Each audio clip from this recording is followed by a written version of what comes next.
Hello everyone, welcome to our YouTube channel Arijit study IQ GK. তো friends, আজকে তোমরা video thumbnail দেখে বুঝতেই পেরেছো, আজকে আমি পিএসসি ক্লার্কশিপ 2023 নিয়ে কিছু কথা ডিসকাস করতে চলেছি। আমি মনে করব যে এই সমস্ত কথা কিন্তু বাকি ইউটিউব চ্যানেলেও বলেনি, এবং এই সমস্ত কথা তোমাদের শুনে রাখাটা খুব দরকার। ঠিক আছে, কারণ তোমরা অলরেডি কিন্তু পরীক্ষা দিয়ে দিয়েছো, অনেকের মধ্যে অনেক কিছু কোয়ারিজ রয়েছে, তো এই কথাগুলো শুনে রাখাটা কিন্তু খুব দরকার। ওকে, এবং একটাই রিকোয়েস্ট করব, যারা যারা চ্যানেলে নতুন তারা অবশ্যই চ্যানেলটিকে সাবস্ক্রাইব করবে, কারণ ফ্রেন্ডস তোমরা অনেকেই কিন্তু ভিডিও স্কিপ করে করে দেখছো, মূল যে কথাগুলো আমি বলতে চাইছি সেগুলো শুনছো না। ঠিক আছে, এবং ভিডিও স্কিপ করতে গিয়ে অনেক ইম্পর্ট্যান্ট কথাও কিন্তু তোমরা মিস করে যাচ্ছ। পুরো ভিডিওটা তোমরা উইদাউট স্কিপ শুনবে, এবং চ্যানেলে নতুন হয়ে থাকলে তোমরা চ্যানেলটিকে সাবস্ক্রাইব করে দিও, কারণ আমি 2019 সালে তোমরা প্লেলিস্ট চেক করলেই দেখতে পাবে, সেখানে কিন্তু প্রচুর পরিমাণে আমি ডেসক্রিপটিভ ইংলিশ এবং বেঙ্গলি ভিডিও ছেড়ে রেখেছি। এবারেও ছাড়বো, মাসখানেক পর থেকে ছাড়া শুরু করব। ঠিক আছে, তোমাদের সামনে এমসিকিউস টাইপের কিছু পরীক্ষা, মানে সামনে রেলের যে পরীক্ষাগুলো তোমরা দেবে, ঠিক আছে, তো সেখানে এমসিকিউস টাইপের রয়েছে কোয়েশ্চেন। তো সেক্ষেত্রে কিন্তু বন্ধুরা, এখন থেকে তোমরা ডেসক্রিপটিভের জন্য প্রিপারেশান করো না, তাহলে কী হবে জানো তো, মানে ফোকাস করতে পারবে না আর কি। ঠিক আছে, তো আমি মাসখানেক পর থেকে আমি শুরু করব, তো তোমরা অবশ্যই চ্যানেলটির সাথে সাবস্ক্রাইব করে যুক্ত থাকবে, এবং চ্যানেলে কিন্তু টাইপের জন্য ভিডিও দিয়ে দেওয়া রয়েছে, একদম ফ্রি অফ কস্টে তোমরা দেখতে পাবে, এবং তোমাদের প্র্যাকটিসও তোমরা চালিয়ে যেতে পারবে। ঠিক আছে, যারা 10 আঙুলে টাইপ করতে পারে না তারা অবশ্যই 10 আঙুলে টাইপ শিখে যাবে 2 থেকে 3 মাসের মধ্যে। ঠিক আছে, এবং পরবর্তীকালেও কিন্তু আমি হেল্প করব। ঠিক আছে, এগুলো আমি কাজের কথা তোমাদের বলে দিলাম। তো অবশ্যই তোমরা চ্যানেলটির সাথে যুক্ত থাকবে। আচ্ছা, যে কথাটা হচ্ছে আমি বলার জন্য এই ভিডিওটা বানাচ্ছি, সেই কথাগুলো কিন্তু বড় বড় ইউটিউব চ্যানেলেও বলেনি। ঠিক আছে, মেন কি রিজন, এগুলো কিন্তু এখনো অবধি তোমরা জানো না, সেই ইনফরমেশান তোমাদের কাছে নেই, তাই এই ভিডিওটা বানাচ্ছি, তাই মন দিয়ে তোমরা কথাগুলো শুনবে। ওকে, আচ্ছা দেখো, পিএসসি ক্লার্কশিপ 2023-এর পরীক্ষা তো হয়ে গিয়েছে, দুটো 4টে শিফটে কিন্তু 16 এবং 17 তারিখে এক্সাম হয়ে গিয়েছে, টোটাল 4টে শিফটে এক্সাম হয়েছে। এবারে পিএসসি একটা কথা বলেছিল যে মোটামুটিভাবে প্রত্যেকটা শিফটেই কোয়েশ্চেন পেপার একই রকমই হবে, কিন্তু দেখা গিয়েছে যে মর্নিং শিফটে কোয়েশ্চেন পেপার একটু হলেও ইজি হয়েছে, দুপুরের দিকে মানে সেকেন্ড শিফটে কিন্তু কোয়েশ্চেন পেপার টাফ হয়েছে, একটু নয় অনেকটাই টাফ হয়েছে। ঠিক আছে, আর সবথেকে টাফেস্ট শিফট যেটা, সেটা হচ্ছে ফোর্থ শিফট। অনেকেই এক্সাম দিয়েছে, ইভেন আমিও কিন্তু ফোর্থ শিফটে এক্সাম দিয়েছি। ওকে, তো আমি আমার পুরোপুরি এক্সপিরিয়েন্স তোমাদের সামনে শেয়ার করছি। দেখো, হল থেকে বেরিয়ে যেটা আমি সবার সাথে ডিসকাস করেছিলাম, তো বেশিরভাগ জনই বলছে যে কোনো রকমে 50, 55টা 60টা করেছি। অনেকে গুনবার সময়ই পায়নি, কারণ এত লেংদি অঙ্ক ছিল, সিজিএল টাইপের থেকেও মানে হাই লেভেলের অঙ্ক ছিল। ঠিক আছে, তো সেক্ষেত্রে কিন্তু অনেকেই করতে পারেনি, গুনতে পারেনি কতগুলো করেছে কি ব্যাপার। আর সব থেকে বড় কথা, ক্যালেন্ডারে অঙ্ক ঢুকিয়ে দিয়েছে। ঠিক আছে, তো যেগুলোকে জিআই হিসাবে ধরা হয়, তো সেটাও কিন্তু মানে ইনক্লুড করে দিয়েছে।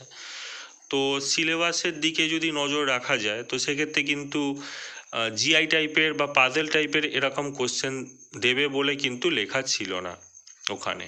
ওকে, তো সেক্ষেত্রে এটাও কিন্তু ইনক্লুড করে দিয়েছে, এবং সিলেবাসে যেটা লেখা ছিল সেটা খুব বেসিক জিনিসগুলো লেখা ছিল। তেমনি তোমরা যদি খুব লক্ষ্য করে দেখো, কারণ কোশ্চেন পেপারটা তোমরা পাওনি, যারা যারা পরীক্ষা দিয়েছো তারা কোইনসাইড করতে পারবে, তো স্ট্যাটিক জিকে কিন্তু খুব আনকমন ছিল। সে স্ট্যাটিক জিকে আনকমন থাকতেই পারে, কিন্তু 50%-এর থেকেও বেশি আনকমন যখন থাকে, তো সেক্ষেত্রে কোশ্চেন পেপারকে টাফ বলা হয়। দেখো, প্রত্যেকটা শিফটেই কিন্তু স্ট্যান্ডার্ড হয়েছে, কিন্তু ফোর্থ শিফটে কিন্তু প্রচণ্ড পরিমাণে স্ট্যান্ডার্ড হয়েছে, মানে কঠিন বলা যেতে পারে আর কি। ঠিক আছে, তো এইবারে আমি কাট অফের কথায় তো আসছি না, কারণ কাট অফের ভিডিও আমি পরে বানিয়ে দেবো। আমি জাস্ট যে ইনফরমেশানগুলো দিচ্ছি তোমরা একটু মন দিয়ে শোনো।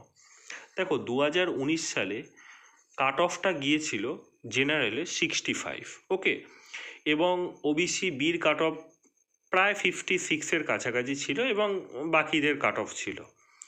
এইবারে দেখো সব থেকে গুরুত্বপূর্ণ যে বিষয়টা সেটা হচ্ছে কি, ওবিসি এ, ওবিসি বি মানে আর জেনারেল, এদের কাট অফটা কিন্তু একই রকমই হবে।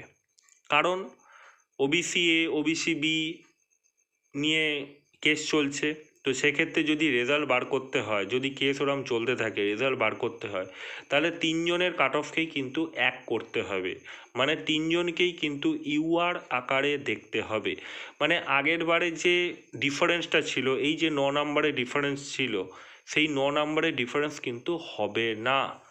এবং তোমরা লক্ষ্য করে দেখো ডাব্লিউবিসিএসেও কিন্তু ওই 101-এর কাছাকাছি কাট অফ গিয়েছিল এই আগের বারেরটায় প্রিলিমসে। ঠিক আছে, তো সেক্ষেত্রে কিন্তু কাট অফ কমই হবে। ডাব্লিউবিসিএসের থেকেও কিন্তু কোশ্চেন টাফ হয়েছে, তোমরা দেখতেই পেয়েছো মিসেলিনিয়াসের থেকেও কিন্তু কোশ্চেন টাফ হয়েছে।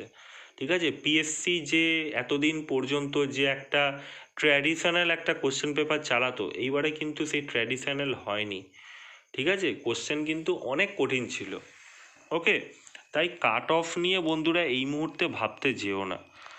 ওকে, কারণ দেখো অনেক ইউটিউব চ্যানেলে তোমাদের হয়তো সান্ত্বনা দেওয়ার জন্য অনেক কথা হয়তো বলেছে।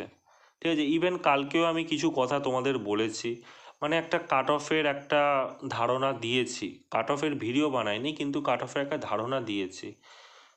ঠিক আছে, কিন্তু ইউটিউবে কিছু চ্যানেল রয়েছে যারা মানে তোমাদের মনের মতন করে একটা ভিডিও বানিয়ে দেবে, তোমরাও আশায় আশায় থাকবে, সেক্ষেত্রে যখন পাস করতে পারবে না বাই চান্স, তখন কিন্তু ভেঙে পড়বে। ঠিক আছে, তাই একেবারে মানে ভেবেও নিও না যে হবে না, এবং এটাও ভাবো না যে হয়ে গেছে। ঠিক আছে, পাস করে গেছি। ঠিক আছে, তবুও আমি বলে রাখি যে পিএসসি এই কেসটা কেন করলো, যে এত টাফ কেন করলো। দেখো বন্ধুরা একটা কথা দেখো, আগের বারে ভ্যাকেন্সি তো বেড়েছিল, অবভিয়াসলি ভ্যাকেন্সি বেড়েছিল, কিন্তু কাট অফটা কত গিয়েছিল বন্ধুরা, তোমরা যদি খুব ভালো করে দেখো 137-এর কাছাকাছি গিয়েছিল কাট অফ, মানে প্রিলিমস প্লাস মেন্স মিলিয়ে, মানে মেরিট লিস্টে।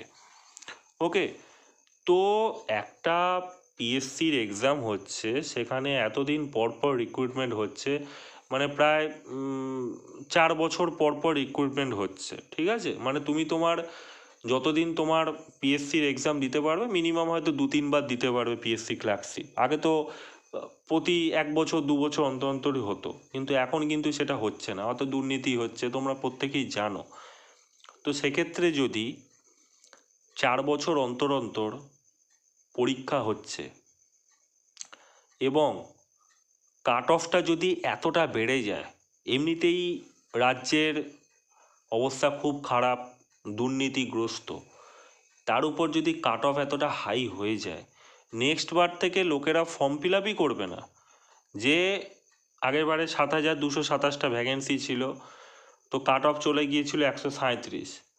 তো 7,227টা ভ্যাকেন্সি থেকে রাজ্যের মধ্যে এক্সাম হচ্ছে, সেখানে যদি মানে এত কাট অফ চলে যায়, এবং আগেরবারে দুর্নীতি হয়েছিল, এমনটা নয় যে হয়নি।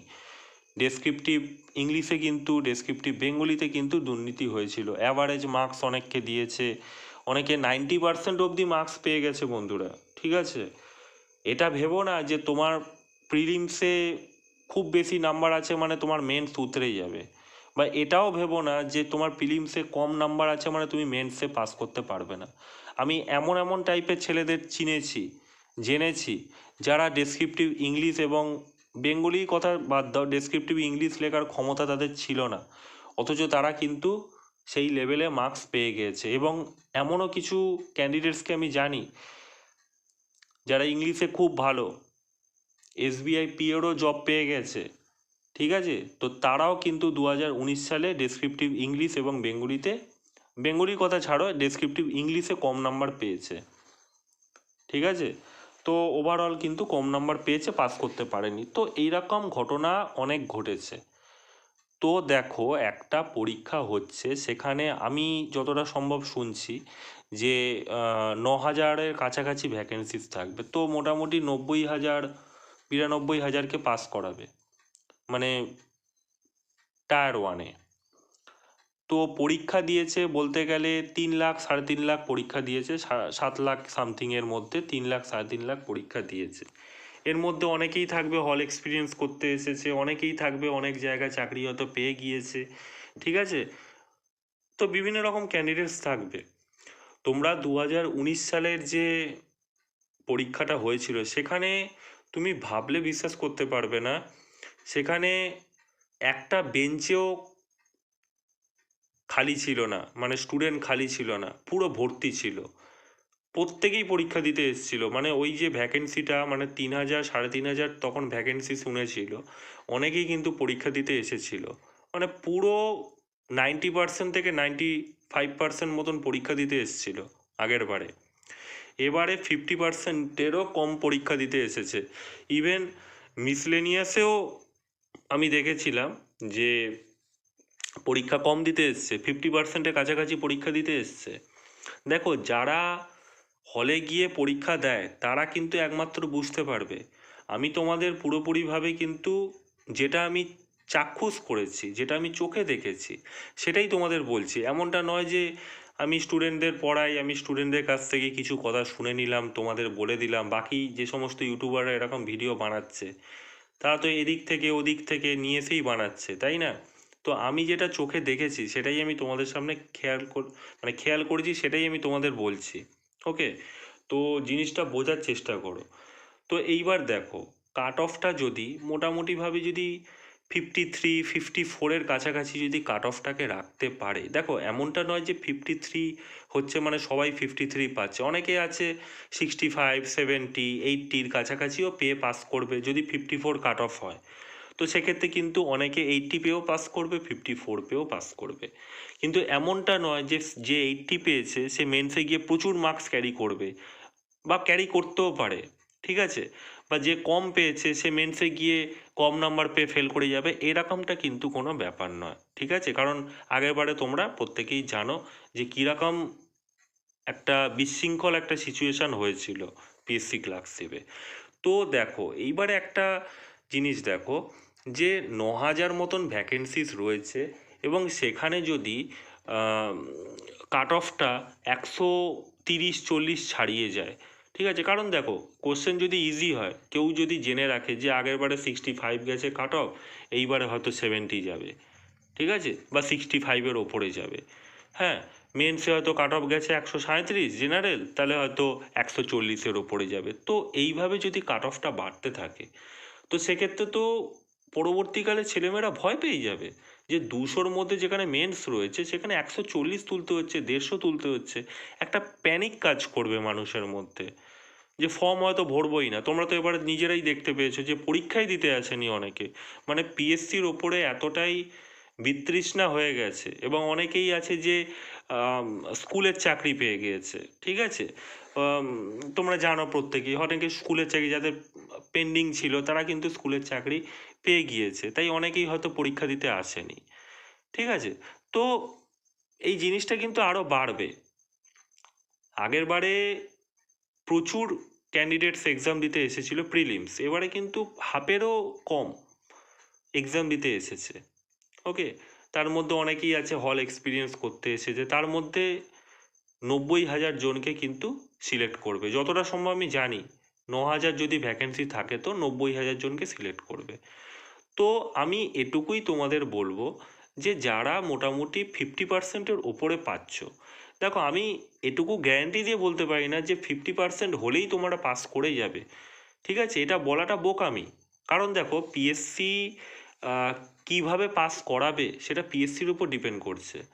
আর যদি পিএসসি 7,000 ভ্যাকেন্সি বলে, তো সেক্ষেত্রে কিন্তু কাট অফটা একটু হলেও একটু বেশি করতে হবে। যদি 8,000 হয় তো কাট অফটা একটু ওখান থেকে একটু কম হবে। যদি 9,000 করে তাহলে সেখান থেকে হয়তো কাট অফটা আরও কমবে। তো এটা পিএসসির ওপর ডিপেন্ড করছে, ঠিক আছে, যে কাট অফটা কত হবে। তবু আমি একটা কথা বলবো যে এবারে যেহেতু সামনে অনেকগুলো এক্সাম রয়েছে, দেখো অনেকে হয়তো ক্লার্কশিপে পাবে, অনেকে হয়তো মিসলেনিয়াসে পাবে, অনেকে হয়তো পুলিশের চাকরি পেয়ে যাবে, অনেকে হয়তো সিজিএল পাবে, সিএইচএসএল পাবে, এমটিএস পাবে, এবং বাকি যে সমস্ত এসএসসি জিডি আছে সেগুলো পেয়ে যাবে। তো বিভিন্ন রকম ক্যান্ডিডেটস রয়েছে এবং এটা তো মাধ্যমিক পাসের ওপরে। তো সেক্ষেত্রে কিন্তু যারা যারা মাধ্যমিক পাস দিয়েছে করেছে তারাও চলে এসছে এক্সাম দিতে। তো সব মিলিয়ে কিন্তু এইবারে সুবর্ণ সুযোগ, ঠিক আছে। যারা 50% পেয়েও যারা পাস করবে, যারা টায় পেয়েও পাস করবে, তাদের কাছেও কিন্তু সুবর্ণ সুযোগ, ঠিক আছে। কারণ পিএসসি ওই যে আগের বারে কাট অফটা হয়েছিল 137-এর কাছাকাছি কাট অফ, ওই প্যানিকটা যাতে ক্রিয়েট না হয়, তাই পিএসসি এবারে স্ট্যান্ডার্ড কোশ্চেন করেছে। আর সব থেকে ভালো হতো কি না, যদি একটা কি দুটো শিফটের মধ্যে যদি হতো পরীক্ষাটা, তখন আরও বেশি ভালো হতো। কারণ বেশি সংখ্যক ক্যান্ডিডেটসরা তো এক্সাম দিতেই আসেনি, যাই হোক মানে অ্যারেঞ্জমেন্ট তো করতেই হয়েছে। তো সেক্ষেত্রে পুলিশের পরীক্ষাগুলোতে একদিনেই সব পরীক্ষা হয়ে যায়, তো পিএসসি চাইলে কিন্তু একদিনেই পুরো পরীক্ষাটা করতে পারতো। তাহলে কোশ্চেন যতই কঠিন করুক না কেন, যতই কঠিন করুক না কেন, সবাই একই মানে রোলার এবং কোস্টারের মধ্যে দিয়ে গেছে। এখানে হয়তো দেখা যাচ্ছে যারা মর্নিং শিফটে পরীক্ষা দিয়েছে তারা তারা একটু ইজি পেয়েছে, যারা একটু দুপুরের দিকে পরীক্ষা দিয়েছে বা সেকেন্ড শিফটে দিয়েছে তারা কিন্তু একটা টাফ সিচুয়েশনের মধ্যে গেছে। তো পিএসসি এখানেও কিন্তু একটা মানে একটা বিশৃঙ্খল সিচুয়েশন সৃষ্টি করে রেখেছে, ঠিক আছে। যারা দেখো অ্যাডভান্টেজ তো একটা জিনিস হয়, যারা ধরো 55 পেয়ে পাস করলো, ধরো 51 গেল কাট অফ বা 52 গেল কাট অফ বা 50% গেল কাট অফ, ঠিক আছে। তো যারা 55 পেয়ে পাস করলো তারা একটু হলো 5 নাম্বার এগিয়ে রইলো, তাই না। তো এইটা তো মেন্সে গিয়ে অ্যাড হবে, এমনটা নয় যে এটা কোয়ালিফাইং ইন নেচার, এটা কিন্তু মেন্সে গিয়ে অ্যাড হবে। তো তোমার যদি বেশি নাম্বার তোলা থাকে তো সেক্ষেত্রে কিন্তু তোমার মধ্যে কনফিডেন্স লেভেলটাও বেড়ে যাবে। বা তুমি যে 60 পেয়ে যাও, ঠিক আছে, বা 58 পাও, তা তুমি কতটা 8 নাম্বার এগিয়ে গেলে। তো এটা তো তোমার সুবিধা দিল না। তো এই যে জিনিসটা করলো পিএসসি, এটা কিন্তু খুব খারাপ করলো কাজটা, ঠিক আছে। আগের বারেও দুটো শিফট করেছিল, সেখানে একটা শিফটে মর্নিংয়ে যারা পরীক্ষা দিয়েছিল তারা একটু ইজি শিফট পেয়েছিল, দুপুরের দিকে শিফটটা একটু টাফ হয়েছিল, ঠিক আছে, মানে একটু বলবো। তবুও আগের বারে কোশ্চেনটা কিন্তু অনেক ইজি ছিল, এবারের তুলনায় আকাশ পাতাল ছিল, ঠিক আছে।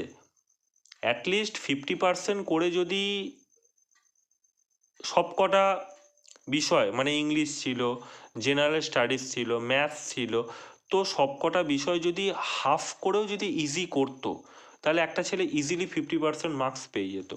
এবারে তুমি যদি লক্ষ্য করে দেখো ফোর্থ শিফটের কোশ্চেনটাই যদি দেখো বা প্রথম দিনের সেকেন্ড শিফটের কোশ্চেন দেখো, বেশিরভাগ জনই 60, 65, 70 হয়তো করেছে, বা কেউ হয়তো 80 করেছে। আর সব থেকে বড় কথা, এইবারে গোলগুলো মানে ওএমআর সিটটাও কিন্তু একটু বড় সাইজের দিয়েছে, যাতে ওখানে টাইম কনজিউমিং হয়।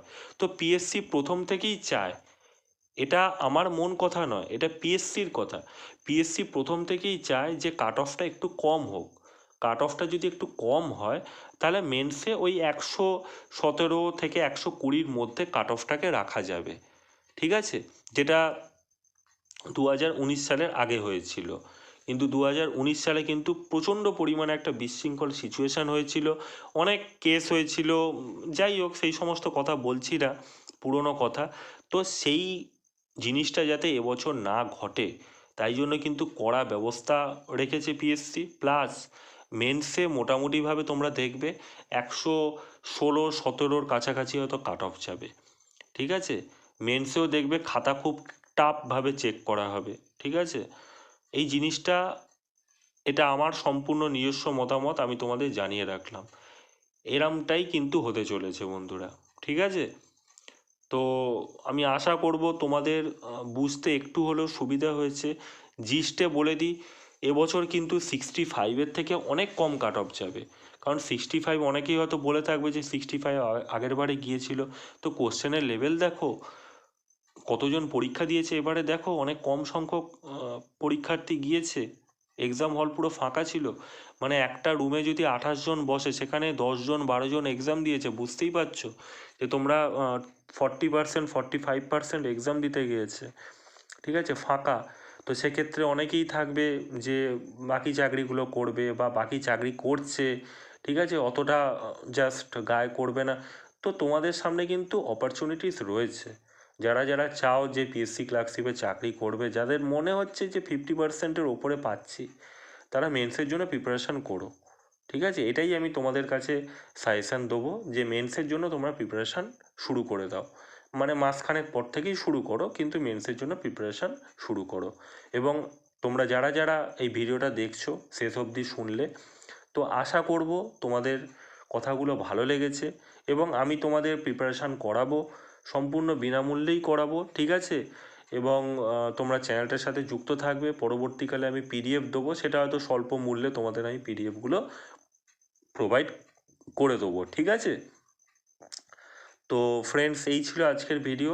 অবশ্যই তোমরা চ্যানেলটিকে সাবস্ক্রাইব করবে, ঠিক আছে, একটাই রিকোয়েস্ট রইল, ঠিক আছে। তো চলো, দেখা হচ্ছে নেক্সট ভিডিওতে।